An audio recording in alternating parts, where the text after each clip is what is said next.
পৃথিবী মানুষে ভরে গিয়েছিল, কিন্তু ঈশ্বর তাঁর তৈরি মানুষদের পাপ কর্ম দেখে খুব দুঃখ পেয়েছিলেন। তিনি তাদের ধ্বংস করার জন্য মহাপ্লাবন ঘটানোর সিদ্ধান্ত নিলেন।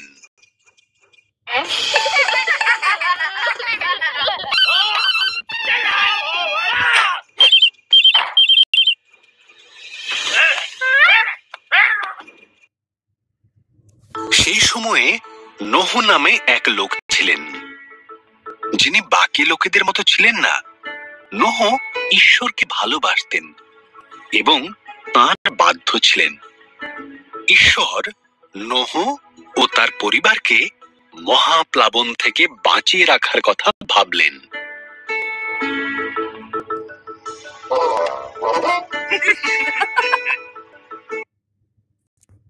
ঈশ্বর নোহকে মহাপ্লাবন থেকে সাবধান করলেন।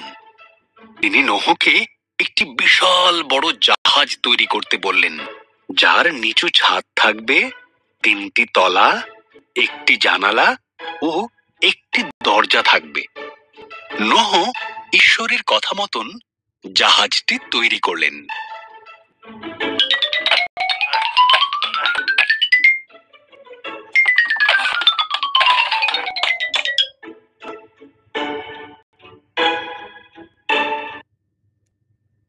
ঈশ্বর নোহকে বললেন, প্রত্যেক ধরনের পশুর থেকে জোড়ায় জোড়ায় পশু সংগ্রহ করতে, 1টি করে পুরুষ, 1টি করে স্ত্রী।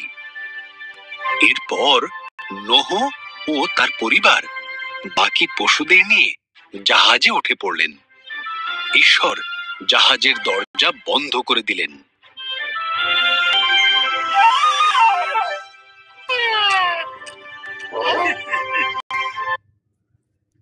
চল্লিশ দিন 40 রাত ধরে অবিরাম বৃষ্টি হয়েছিল।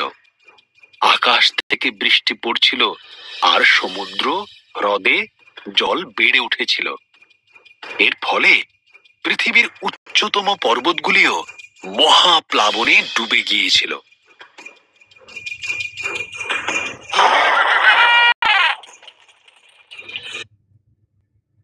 এই অবস্থায় নোহ আর তার পরিবার ও অন্যান্য পশুরা জাহাজে নিরাপদে ছিল এবং তাদের জাহাজ মহাপ্লাবনে ভাসছিল। ঈশ্বর এক মুহূর্তের জন্য নোহর কথা ভোলেননি।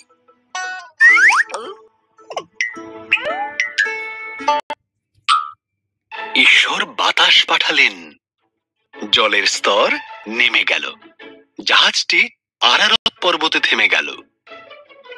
নোহ একটি ঘুঘু পাখিকে বাইরে ছেড়ে দিলেন।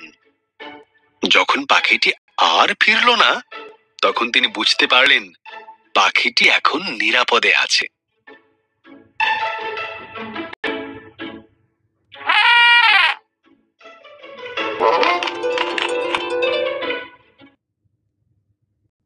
ভূমি শুকিয়ে যাবার পর ঈশ্বর তাদেরকে জাহাজ থেকে বেরিয়ে আসতে বললেন।